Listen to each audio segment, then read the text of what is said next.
And yeah, of course, this is a little update about, the stuff I've been talking about. Of course, still ain't got no phone call back.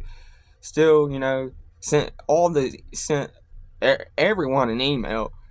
I sent the mayor's assistant an email. The assistant of the mayor. I've sent her an email. I've sent the chief of police email. It's crazy. They put their email up online for people to use, and you use it, and they don't even get back to you. And then, like I said, they want to ignore your phone call. So, I guess here soon, in a couple weeks, we're gonna just go to the police department, because at this time I'm getting sick of this, and I'm really going to file and get the reports of what those three officers put on me. Chance Blankenship put on me. What Brandon Blankenship, and what Officer Jordan put on me. I'm gonna get all three of them reports, and we're gonna see what they really put on for me to get that paper in the mail. Now, just think. Now, let me just explain all of this for people that don't really know what really happened. All right, I was recording, and the recording of the cops, where I got that video of them put something on the hood, and his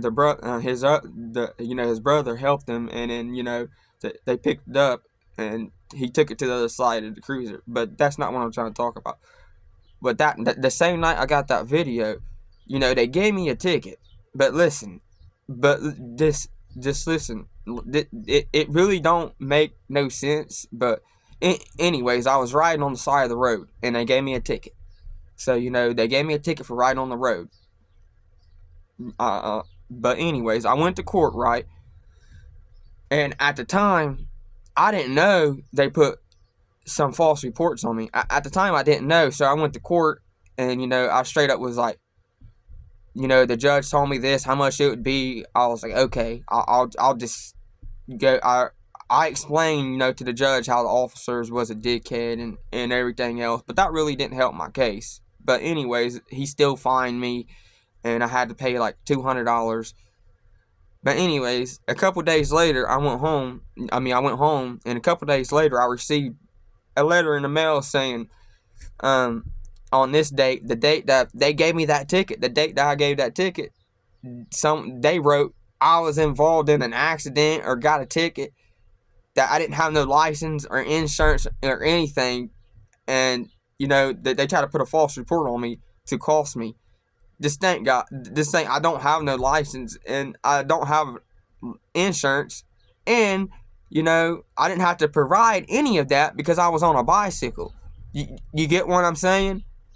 So I had to call the municipal court I was like, so what's going on? I got this letter from the BMV from Columbus saying, my license are going to be suspended, or I'll never get that paper that I keep posting.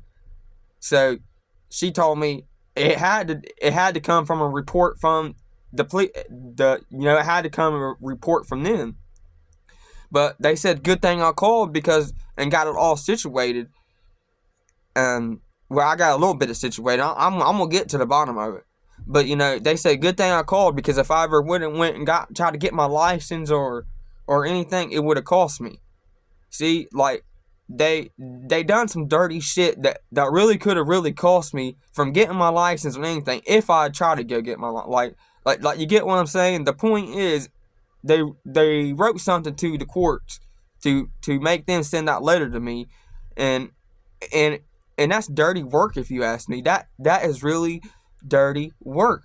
And like I said, the head of it that night, he was a sergeant, and I know Chance was the one that wrote the ticket to me, but Brandon, he was a sergeant that night when they done dirty work. And when I figure out about these reports, when I request them, because I hope I can request them, but I swear I'm gonna get these reports, and I'm gonna make a video about it, and I'm gonna show everyone the proof of what really went down, of how dirty they really are, how they really try to fuck me that night, just because I was out videoing them, just because they did not like me videoing. That was all it was. that was all it was. After I made that video, everyone knows, after I made that whole video, they got me. They surrounded me. I should drop the full video of how they treated me that night, honestly. I don't know how people like that were cops. I really don't.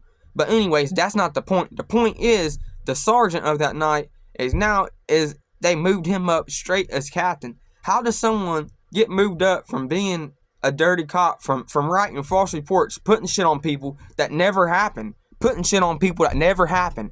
And how did they get moved up from that? I just don't get it. How did they get moved up from that?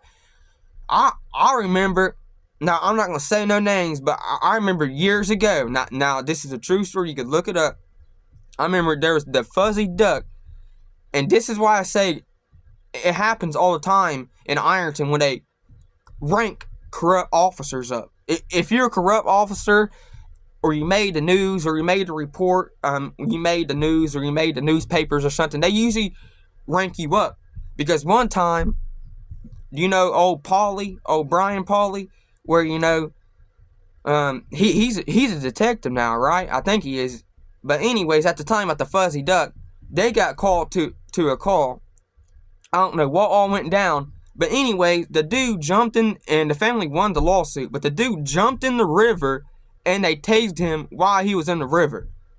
I don't know the officers who was the police officers who was with Brian Pauly at the time, but him and his officers tased the dude in the river. So I guess it caused, I don't know if it, but the dude died, is what I'm saying. He drowned. So when he was running away from him, he jumped in the river, and they tased him when he was in the river. You know what they did to Brian Pauly? Now look, he's ranked up. He became big dog in town with his hair all slicked back. But I'm just saying, you see what they do? They rank the bad ones up. And they really do. And that's the story. You can look it up. All you have to do is type in, "the dude gets tased in Ironton at the Fuzzy Duck," or something. And the lawsuit should pop up. Because they got sued, and the family did win some money from that. But like I said, nothing really happened to the officers. I think two of the police officers who was there that night, one of them is a detective, and the other one I think he's still working. I think he's still a police officer. But I just think, like I said, it's an occurring thing in Ironton. But I just had to talk about that, and I had to, I had to just come up here and get some updates. Yeah, I'm, still getting annoyed, but, they're going to probably use an excuse. It's because of the holidays. We're all on break right now. We can't just get right back to you. Well, I don't care how long it takes, because we will get to the bottom of this. Well, it is been on third, and have a Merry Christmas.